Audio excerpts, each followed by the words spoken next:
There's a peculiar phenomenon that Nietzsche observed over a century ago, one that modern psychology has now confirmed with disturbing clarity. The calmest person in the room is often perceived as the most dangerous. Not because they're aggressive, not because they're loud or domineering, but because their very presence exposes something deeply uncomfortable in others, their own lack of control. If you've ever wondered why your peace seems to agitate certain people, why your silence makes others nervous, why your emotional stability is mistaken for coldness or even cruelty, you're about to understand the hidden psychological warfare happening beneath every social interaction. This isn't about becoming intimidating for ego's sake. This is about understanding why your evolution into a calm, centered person naturally threatens those still trapped in emotional chaos. And once you understand this mechanism, you'll never again apologize for your composure. Nietzsche wrote extensively about what he called the will to power. Not power over others, but power over oneself. He observed that most people are slaves to their reactions, their emotions, their need for external validation. They are, in his words, human, all too human, predictable, controllable, moved by the same base impulses that have driven crowds throughout history. But then there are those who undergo what Nietzsche called self-overcoming. Individuals who've mastered their internal world to such a degree that external chaos cannot penetrate them. These people become walking contradictions to everything insecure minds believe about human nature. The insecure person operates from a simple premise. Everyone is as desperate, as needy, as emotionally volatile as I am. They're just hiding it better. So when they encounter someone who genuinely isn't performing this desperate dance, their entire worldview cracks. Modern neuroscience has now given us the mechanism behind Nietzsche's observation. When an insecure person, someone with high emotional volatility and external locus of control, encounters someone with genuine emotional regulation, their amygdala, the brain's threat detection center, activates. But here's the twist. It's not activating because you're threatening them physically. It's activating because you're threatening their psychological defense mechanisms. Your calm is living proof that their chaos is a choice, not a condition. And that realization is more terrifying than any physical confrontation. Calm people function as psychological mirrors, and most people hate what they see. Think about this. Someone who's constantly anxious, constantly seeking validation, constantly reacting to every perceived slight. When they interact with you and you don't mirror that anxiety back, you've just invalidated their entire operating system. Psychologists call this social referencing. We look to others to validate our emotional experiences. If I'm panicking about something and you're calm, one of us is wrong about reality. And the insecure mind will always conclude, you're wrong, not me. You're not enlightened, you're disconnected. You're not strong, you're cold. You're not at peace, you're repressed. These aren't conscious thoughts, they're automatic psychological defenses against the cognitive dissonance your presence creates. Dr. Harriet Braker's research on toxic people reveals that highly reactive individuals need others to be equally reactive to justify their own emotional dysregulation. Your refusal to participate in the drama doesn't register as boundary setting, it registers as judgment. And in a way, it is. Not moral judgment, but existential judgment. Your very existence judges their choice to remain in chaos. The Buddha said, "Holding on to anger is like drinking poison and expecting the other person to die."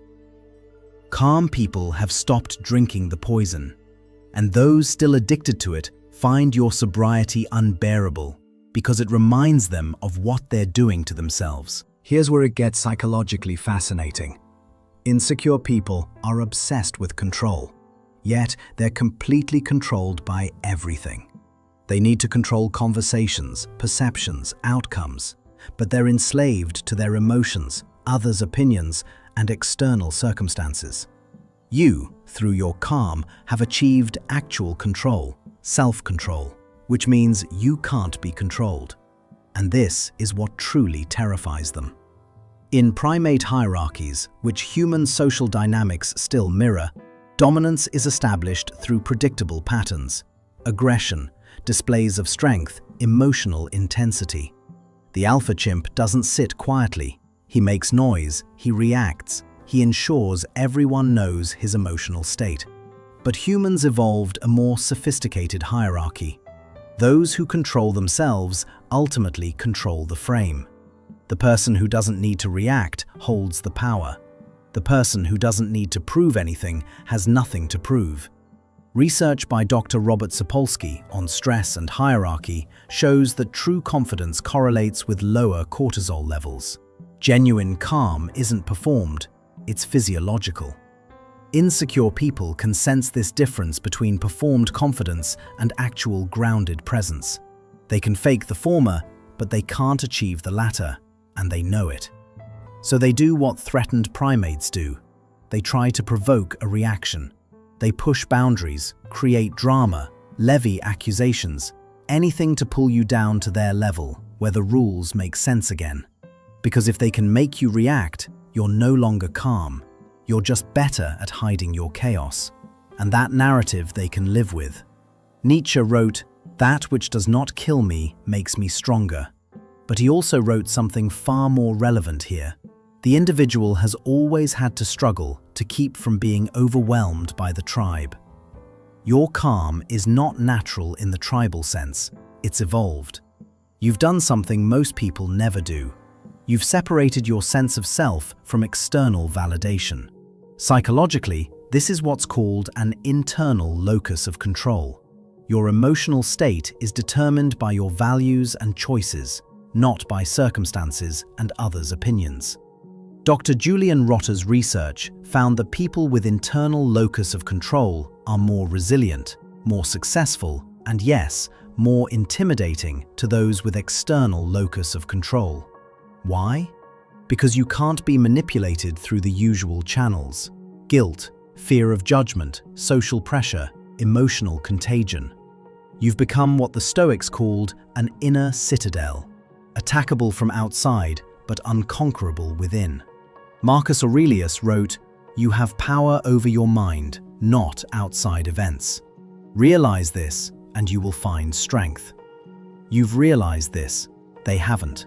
And every interaction with you is a reminder of their failure to do so. This is why calm people are often accused of being arrogant, when in fact arrogance requires comparison to others, something truly calm people have transcended. You're not claiming superiority, you've simply stopped participating in the inferiority competition. Let's talk about why your silence specifically is so threatening. In psychological warfare, silence is the most sophisticated weapon because it cannot be argued with, cannot be manipulated, and forces the other person to fill the void, usually with their own insecurities. The Marquis de Sade wrote that the most powerful response is no response. Modern psychology agrees. Dr. Albert Mehrabian's research shows that only 7% of communication is verbal. The rest is tone and body language. When you're silent and calm, you're communicating volumes. I don't need to defend myself. I don't need your approval.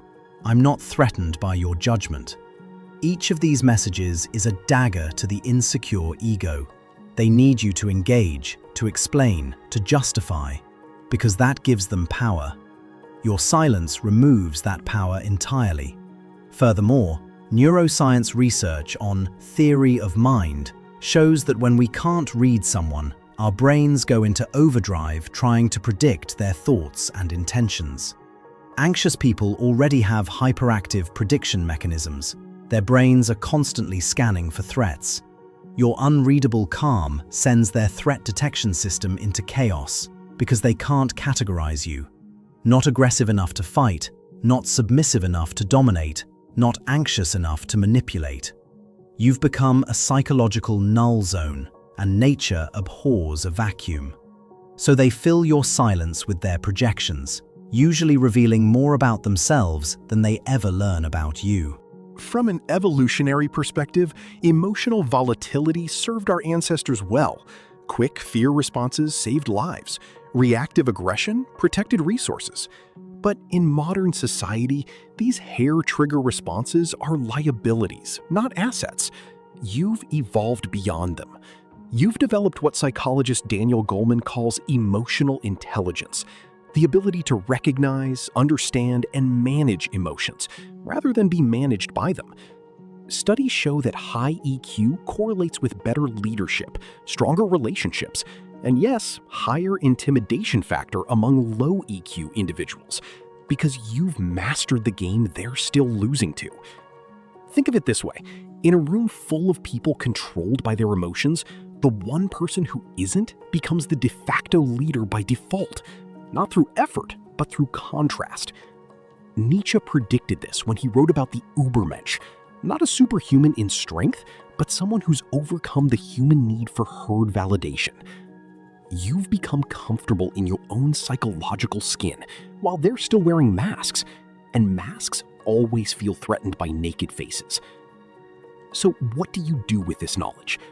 First, understand that their discomfort is not your responsibility to fix.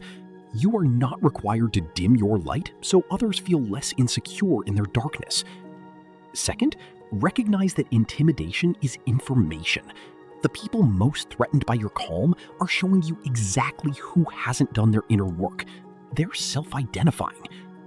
Third, and most importantly, never weaponize your calm. The goal isn't to intimidate, it's to be free. Intimidation is simply the shadow your freedom casts on those still in chains. Nietzsche's final lesson: one must still have chaos in oneself to be able to give birth to a dancing star. You've integrated your chaos. They're still drowning in theirs. And that's not your fault, your problem, or your responsibility to fix. Stay calm. Stay centered. Let them be terrified. Their fear is the price of your freedom.